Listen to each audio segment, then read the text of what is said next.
Para lograr una comunicación eficaz, sobre todo cuando vamos a gestionar nuestros conflictos o vamos a ayudar como terceros a que dos personas lo gestionen, debemos tener en cuenta tres cosas muy importantes. En primer lugar, debo poder formular con claridad lo que necesito si estoy coprotagonizando una situación conflictiva. O si soy un tercero, lograr que ambas partes puedan manifestar con claridad cuáles son sus necesidades e intereses.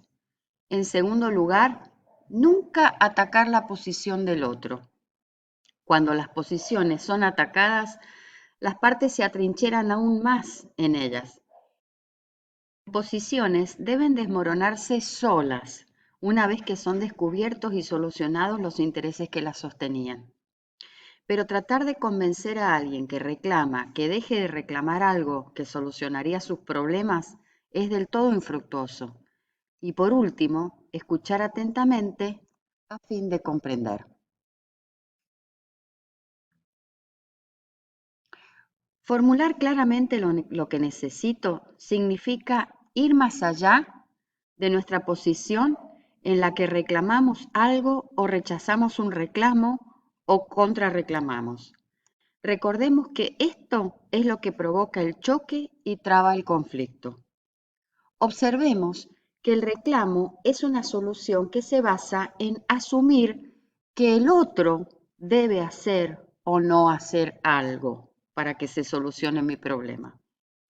Asume que el otro es culpable y causante del conflicto, por eso está rodeada de acusaciones y reproches que son lo que llamamos justificaciones, es decir, los argumentos con los cuales damos las razones de por qué reclamamos o rechazamos.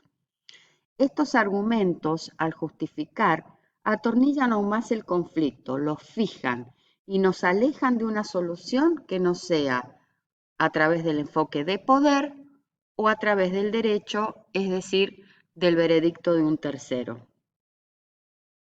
Nos pone en lugar de víctima pasiva, ya que el otro es quien debe solucionar el problema que nos causa. Como nadie quiere cargar con culpas ni aceptar que es el malo el causante del problema, insistir en esta línea difícilmente habrá una solución colaborativa. La posición oculta los verdaderos intereses. Esto es lo que debo encontrar y satisfacer de un modo compatible con los intereses del otro. Cuando te reclamo que me des algo, que hagas algo, lo que pido o exijo es el modo como a mí se me ocurrió solucionar mi problema. Pero no te digo en realidad cuáles son mis necesidades, qué estoy protegiendo, qué temo perder, qué veo amenazado, qué deseo en realidad.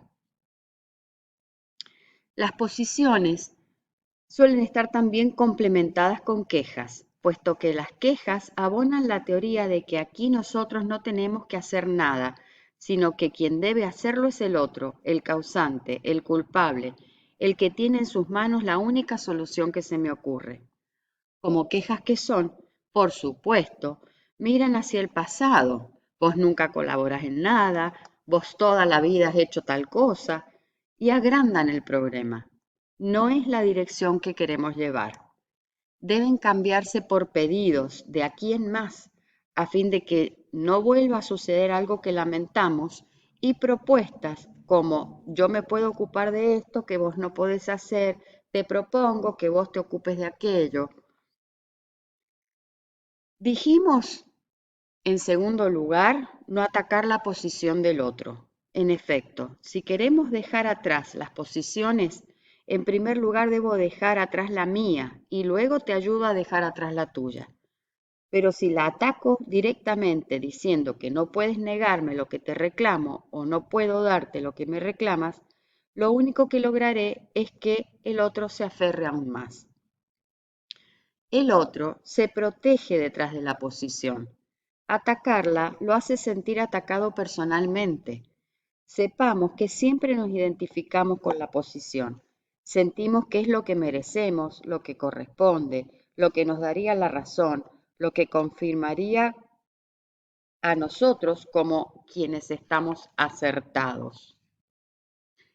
Permitir la descarga escuchando, escuchar y comprender no es dar la razón, es hacer saber que queremos comprender, no solo para qué reclama, por qué rechaza, sino también cómo lo ve, cómo lo vive.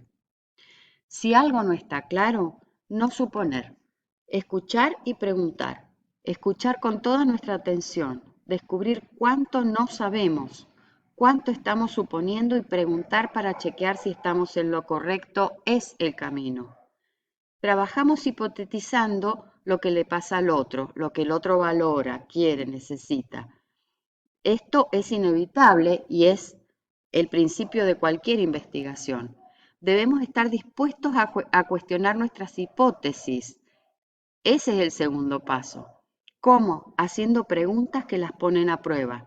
Y si vemos que nuestro supuesto era erróneo, aunque encajaba muy bien con nuestra mirada del conflicto, lo mejor que podemos hacer es cuanto antes descartarlo. Esto es difícil porque nos hace modificar nuestra mirada, nos mueve el piso, nos puede dar temor de ser nosotros los errados. Esto es lo que hay que enfrentar, con la fortaleza del que se sabe humano y falible y quiere resolver. Averiguar los intereses a los cuales quiere dar solución el otro. Esto es lo fundamental. Y como tendemos a ocultarlos porque no los hemos analizado bien, porque tememos que si el otro los descubre nos perjudique a propósito, hay que lograr un clima donde encuadremos nuestro diálogo en términos de lograr entendernos y encontrar juntos una solución al problema que compartimos.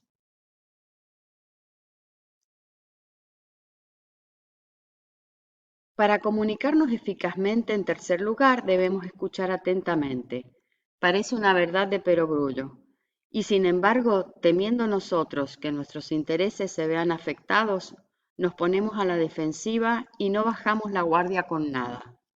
Entonces, cuando escuchamos, escuchamos para retrucar, para señalar errores de percepción del otro. Vamos con un detector de equivocaciones a buscar el punto donde podamos hackear el relato del otro. Este es nuestro desafío, escuchar para comprender cómo ve y vive el otro esto que tenemos entre manos.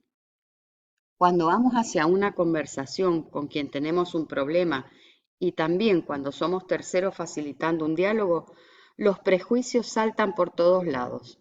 Es importante reconocer que los tenemos, que no podemos evitar hacernos una idea previa de la bondad, maldad, inteligencia, torpeza, madurez o inmadurez, legitimidad o ilegitimidad del otro y sus pretensiones.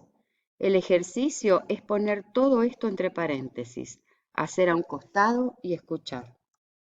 Tener una actitud curiosa, preguntarnos cómo piensa el que no piensa como yo.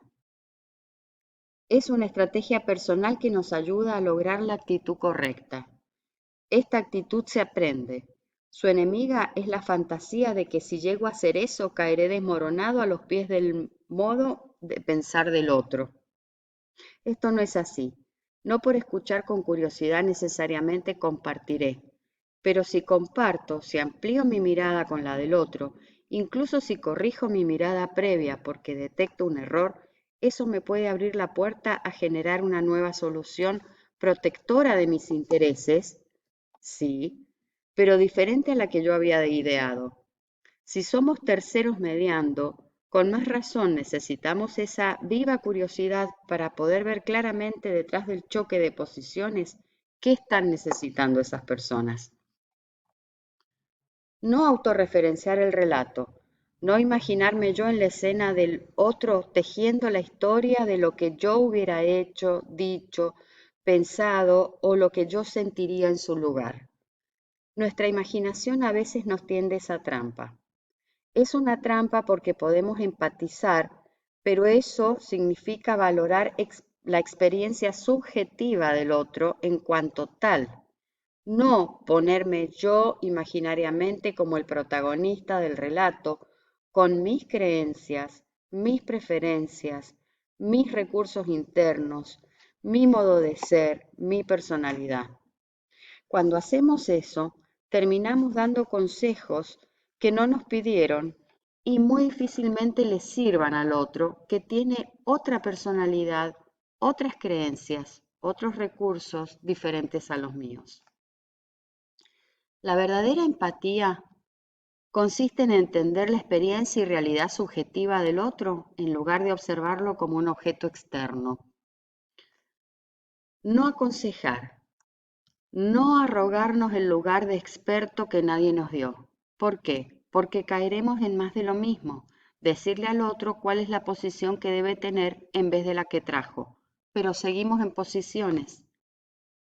Comprender no significa estar de acuerdo, y podemos decirlo claramente si eso nos deja tranquilos. Podemos decir, te comprendo, comprendo tus sentimientos, comprendo tus motivos, pero no los comparto. O, aunque no comparto tu manera de pensar, puedo entenderla, puedo ver lo que me estás diciendo. Estamos muy poco acostumbrados a esto, pero justamente por eso es que podemos movilizar las cosas, sacudir, generar algo nuevo en la dinámica competitiva y llevarla hacia la dinámica colaborativa. Cuando nos toque escuchar con atención, haremos muchas preguntas para comprender bien e incluso parafrasearemos para ver si hemos comprendido lo que nos dicen.